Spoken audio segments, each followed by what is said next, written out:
मागील आठवडाभरापासून हिंगोली जिल्ह्यात डिझेल टंचाई आहे। शेतीच्या कामानिमित्त लागणारा डिझेल खरेदी करण्यासाठी अनेक पेट्रोल पंपांवर लांबच लांब रांगा लागल्यात। बोल्डा येथील पेट्रोल पंपावर मोठी गर्दी पाहायला मिळाली। रंगींचं ड्रोनचं दृश्य हे टंचाईचं वास्तव मांडणारं पाहायला मिळालं।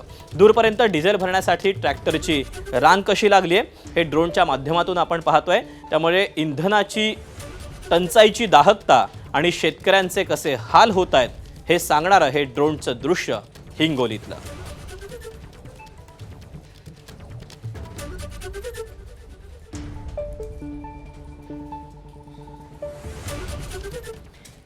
इंधन टंचाईचं वास्तव आपण पाहतोय। अनेक ठिकाणी शेतकरी हा दिवस रात्र पंपांच्या बाहेर रांगेमध्ये उभा आहे, तरीही सरकार मात्र इंधनाचा साठा मुबलक असल्याचा दावा करत आहे। पेट्रोल पंपाबाहेर रांगेतील 80% लोकांकडून काळा बाजाराचे प्रयत्न सुरू आहेत असा अजब दावा मंत्री गिरीश महाजन यांनी केला। महाजन यांच्या या वक्तव्याचा ठाकरेंच्या शिवसेनेचे नेते अंबादास दानवेंनी समाचार घेतला।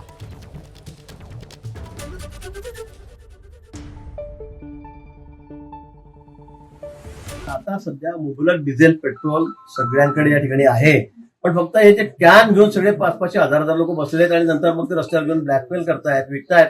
सगळे नाही, काही लोक गरजू पण आहेत की ज्यांना आवश्यकता आहे त्या कॅनमध्ये, पण त्यातले बहुतांशी लोक 80% लोक आता ब्लॅकमेल करण्यासाठी उतरलेले आहेत। मला वाटतं जर या कॅन वगैरे बंद केल्या तर हा सगळा विषय सुरळीत होणार आहे। जिल्हाधिकारी कलेक्टर यांनी हा निर्णय घेतलेला आहे। जळगावमध्ये सगळ्या ठिकाणी वाहनाची लाईन अतिशय सुरळीत चालली आहे। आमच्याकडे पण आपण बघा की या ठिकाणी सगळ्या वाहनांना मुबलक डिझेल पेट्रोल हे मिळत आहे। भारतीय जनता पार्टीचे वाचाळ वीर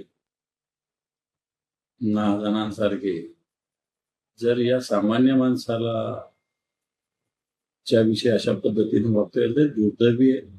सगळी बुद्धी या भारतीय जनता पार्टीच्या लोकांना दिलेली आहे। सरकार चालवता येत नाही, देश चालवता येत नाही, राज्य चालवता येत नाही आणि लोकांच्या डोक्यावर टाकायचं। जर 80% लोक अशा पद्धतीनं वागतात, अशा पद्धतीने तुमचं वक्तव्य असलं, मला वाटतं याचा निश्चित आम्ही करतो। एबीपी माझा, उघडा डोळे बघा नीट।